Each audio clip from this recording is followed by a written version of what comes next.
नमस्कार, केबी न्यूज़ देख रहे हैं आप। केबी न्यूज़ खबर आपकी में आपका स्वागत है। खबर आजकल में हम आज विशेष तौर पर बात करेंगे राजनीति की, क्योंकि हमारे देश में सबसे पसंदीदा विषय है क्रिकेट और राजनीति। क्रिकेट की बात करें तो यशस्वी जायसवाल जो बल्लेबाज हैं, जिन्होंने इंग्लैंड के गेंदबाजों की धज्जियां उड़ाते हुए 200 रन बनाए, मतलब डबल सेंचुरी मारी, और उन्होंने पहली सेंचुरी पूरा करने के लिए छक्के का इस्तेमाल किया, दूसरी सेंचुरी पूरी करने के लिए चौके का इस्तेमाल किया। तो यशस्वी जायसवाल है धमाकेदार बल्लेबाज, और पूरी देश दुनिया क्रिकेट के जगत में उनकी धूम है। क्रिकेट की बात आज हम नहीं कर रहे हैं, तो क्रिकेट और राजनीति हमारे देश में बहुत पॉपुलर है। आज हमने कोटद्वार बाबर में राजनीतिक हलचल पैदा करने वाले नेता पूर्व विधायक शैलेंद्र रावत के साथ कुछ बातचीत की है। तो असल मुद्दा यही है कि आज हम आपको उत्तराखंड के पौड़ी गढ़वाल के कोटद्वार विधानसभा क्षेत्र के अंतर्गत जो नगर निगम के चुनाव होने वाले हैं उसके संबंधित एक खबर दिखा रहे हैं, राजनीति से जुड़ी हुई। पूर्व विधायक शैलेंद्र रावत जी हमें मिल गए चलते चलते, तो हमने उनके साथ कुछ बातचीत की है। तो बातचीत तो हम आपको दिखाएंगे, जब बातचीत की है तो दिखाएंगे जरूर आपको। और शैलेंद्र रावत के साथ हमारी जो बातचीत हुई, तो ये मान के चलिए आपकी पूर्व विधायक शैलेंद्र रावत जो 2007 में चुनाव जीते थे कोटद्वार में पूर्व पेयजल मंत्री सुरेंद्र सिंह नेगी को हराकर, तो वो अब बीजेपी में शामिल हो गए हैं। पौड़ी गढ़वाल में इस मुद्दे पर बहुत सारे लोगों की नज़र है, और शैलेंद्र रावत जी ने ये कहा है कि अगर उनको पार्टी बोलेगी कि मेयर का चुनाव लड़ना है तो मेयर का चुनाव भी लड़ेंगे। तो मतलब कोटद्वार में शांत पड़े राजनीतिक माहौल में अचानक से गर्मी आ गई है। मतलब शैलेंद्र रावत बीजेपी में शामिल हो गए, तो बीजेपी में जो आगामी मेयर के चुनाव हैं उनकी तैयारी कर रहे नेताओं के ऊपर इसकी गाज गिरनी तय है। बड़े खिलाड़ी हैं, आप ये मान के चलिए, क्रिकेट की भाषा में कहें कि रणजी के मैच में अगर आईपीएल का कोई खिलाड़ी आ जाएगा तो थोड़ी सी हलचल हो जाएगी। इस विषय में हम बात करेंगे बहुत थोड़ी देर के बाद, मतलब उनका इंटरव्यू हम आपको दिखा देंगे। खबर खेल और राजनीति की बात करें, वॉलीबॉल का टूर्नामेंट चल रहा था कोटद्वार भाबर में, और कोटद्वार पौड़ी गढ़वाल का प्रवेश द्वार है, तो यहाँ पर होने वाली राजनीतिक हलचल पर सबकी नज़र रहती है। राजनीति की ही बात कर रहे हैं हम, तो फटाफट 2 मिनट में पहले राष्ट्रीय राजनीति पर हम अपनी बात आपके साथ शेयर करना चाहते हैं, उसके बाद कोटद्वार की राजनीति पर बात करेंगे। इस समय देश में जो राजनीति की बातें हैं, तो 12 तारीख को बिहार में जो मुख्यमंत्री बने हैं नीतीश कुमार, मतलब उन्होंने आरजेडी को छोड़कर बीजेपी का दामन थामा है। तो बीजेपी जेडीयू की जो सरकार का फ्लोर टेस्ट होना है 12 तारीख को, परसों होना है, तो उस पर भी सबकी नज़र है, हमारी भी नज़र है। अरविंद केजरीवाल की खबर तो आजकल आप रोजाना देख ही रहे होंगे। अरविंद केजरीवाल ऐसे नेता हैं जो हमेशा ही चर्चा में रहते हैं, और अरविंद केजरीवाल के खिलाफ ईडी की जांच चल रही है। और हम तो खाली एक बात कहना चाहते हैं कि अरविंद केजरीवाल के खिलाफ जिस तरह की जांच चल रही है, उनको ईडी ने 5 सम्मन भेजे, और 5 सम्मन भेजने के बाद भी अरविंद केजरीवाल ईडी के सामने पेश नहीं हुए। और अब ईडी ने मतलब कोर्ट का सहारा लिया है, अन्य मामलों में ऐसा नहीं हुआ है। तो ईडी ने कोर्ट में याचिका दाखिल की है कि भाई अरविंद केजरीवाल ईडी की जांच में शामिल नहीं हो रहे। ईडी ने उनको कोर्ट में, मतलब कोर्ट के जरिए ईडी ने अपनी जांच में शामिल करने के लिए कोर्ट में एक याचिका दायर की थी। तो कोर्ट ने उनको 17 तारीख की डेट दी है।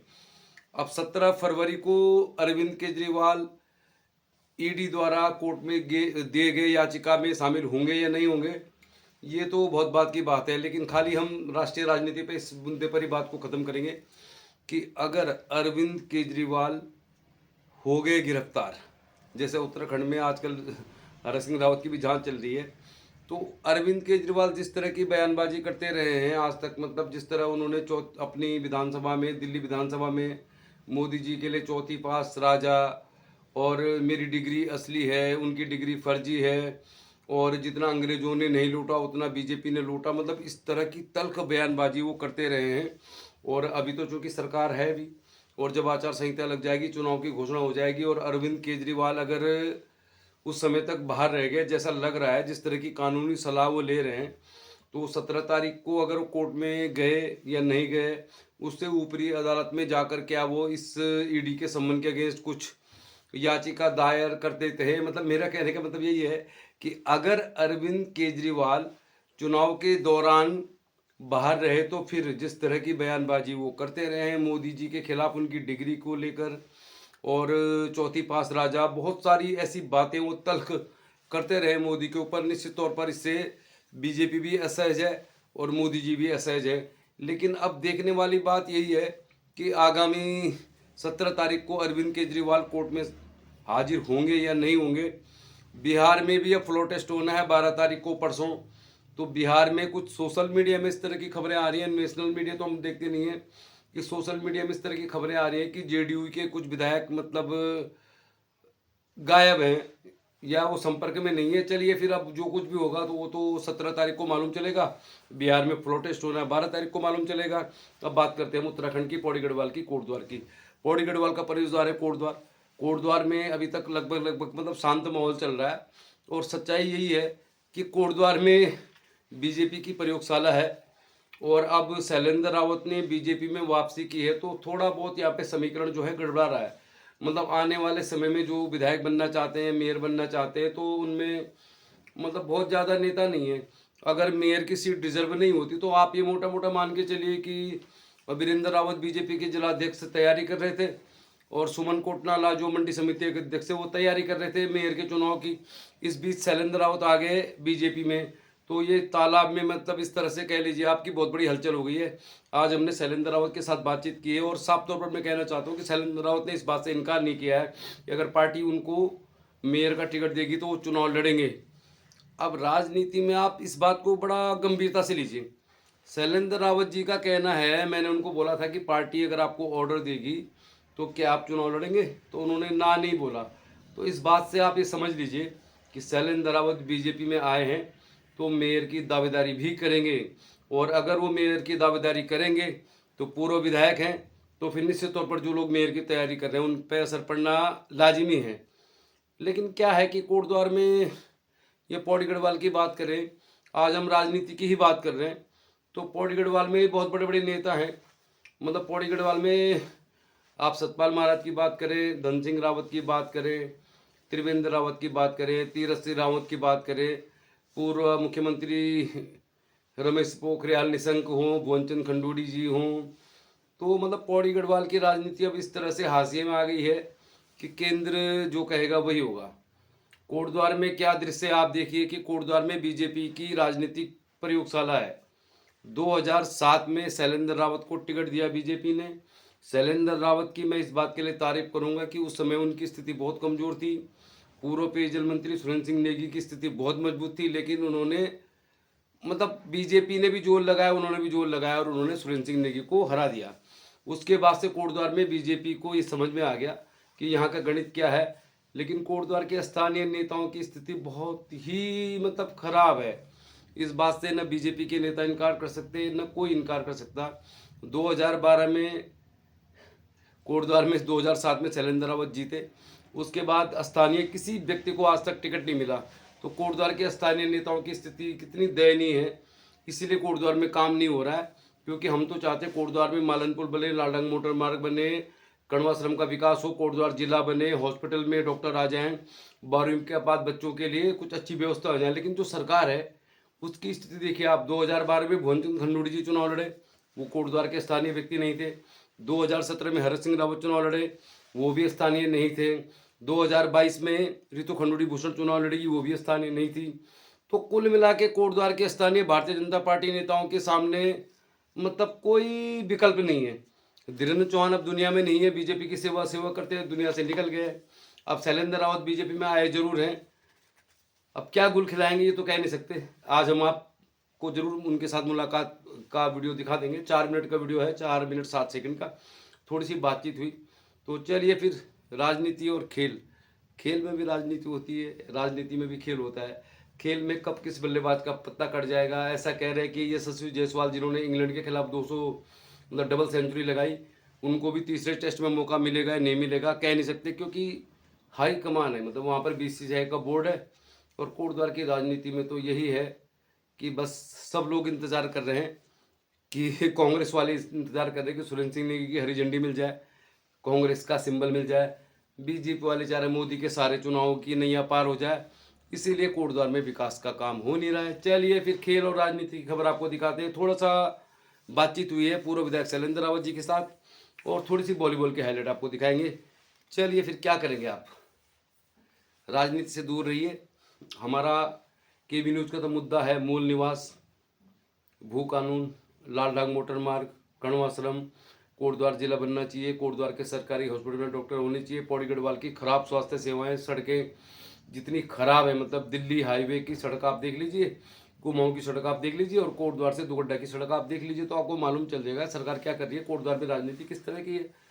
तो फिर हमारे लिए यूसीसी कोई मुद्दा नहीं है। भू कानून, मूल निवास, कण्वाश्रम, लालढांग मोटर मार्ग, मालन पुल, पौड़ी में खस्ता हाल स्वास्थ्य सेवाएं, पलायन की मार झिलता पौड़ी गढ़वाल, आधार कार्ड के लिए चक्कर लगाते लोग और पौड़ी गढ़वाल में खाली होते स्कूल हमारे लिए मुद्दा है। तो चलिए फिर आज हम आपकी बातचीत करा देते हैं। शैलेंद्र रावत पूर्व विधायक वो तैयार है मेयर का चुनाव लड़ने के लिए।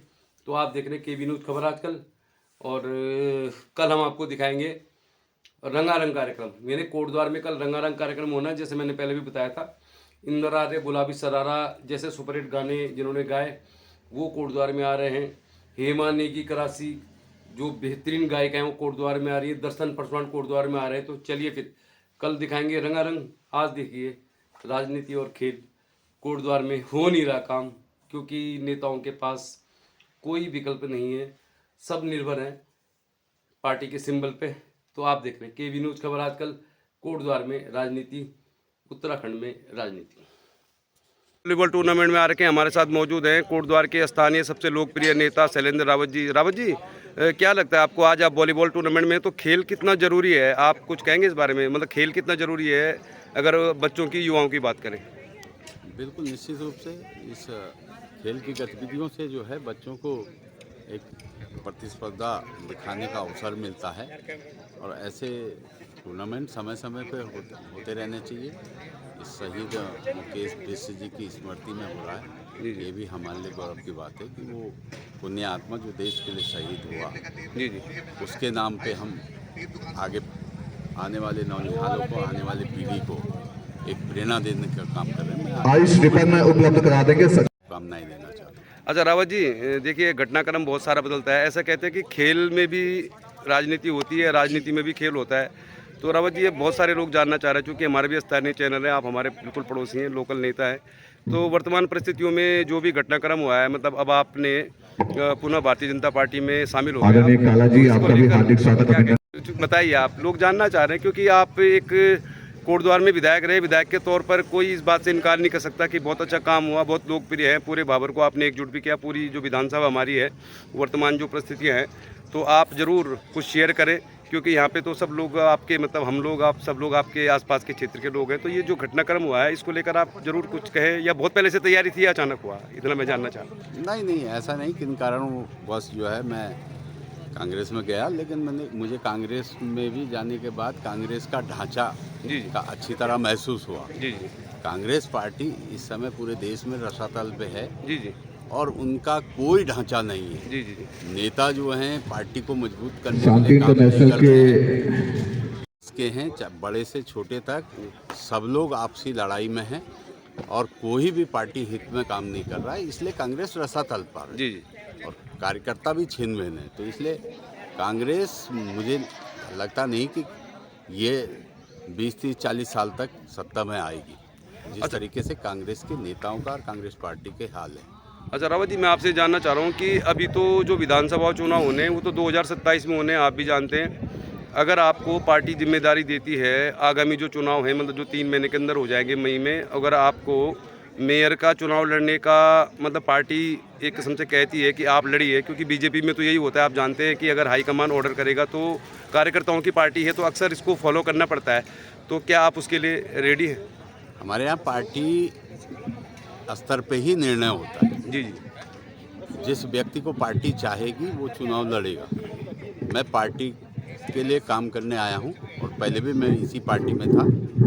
मेरी आत्मा यहीं थी, शरीर वहाँ था। जी जी, और उससे अनुभव भी मुझे बहुत हुआ। जी, इसलिए पार्टी का जो निर्णय होगा, पार्टी कहेगी कि संगठन का काम करना है तो मैं संगठन का काम ईमानदारी पूर्वक करूँगा।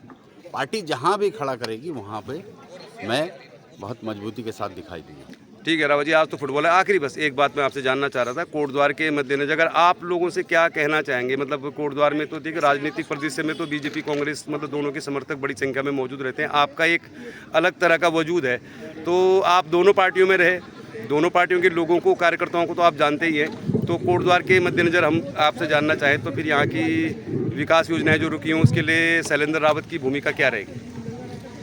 जो मेरे अधिकार क्षेत्र में आएगा मैं वो जनसेवक के रूप में हमेशा रहा हूँ, उसी स्थिति में मैं आज भी खड़ा दिखाई दूंगा आपको। जो मेरे अधिकार क्षेत्र में, जी, जो जी, जिस समझ भी रहा हूँ। जनप्रतिनिधि के अधिकार क्षेत्र में आएगा वो काम करेगा। जी, मेरे से जितना हो पाएगा लोगों की सहयोग और मदद मैं निश्चित रूप से करता आया हूँ और करता रहूँगा। बहुत बहुत धन्यवाद, बहुत बहुत धन्यवाद रावत जी। ये रहिए केबी न्यूज़, खबर आपकी, खबर खेल, राजनीति, मनोरंजन एवं सामाजिक सरोकारों की।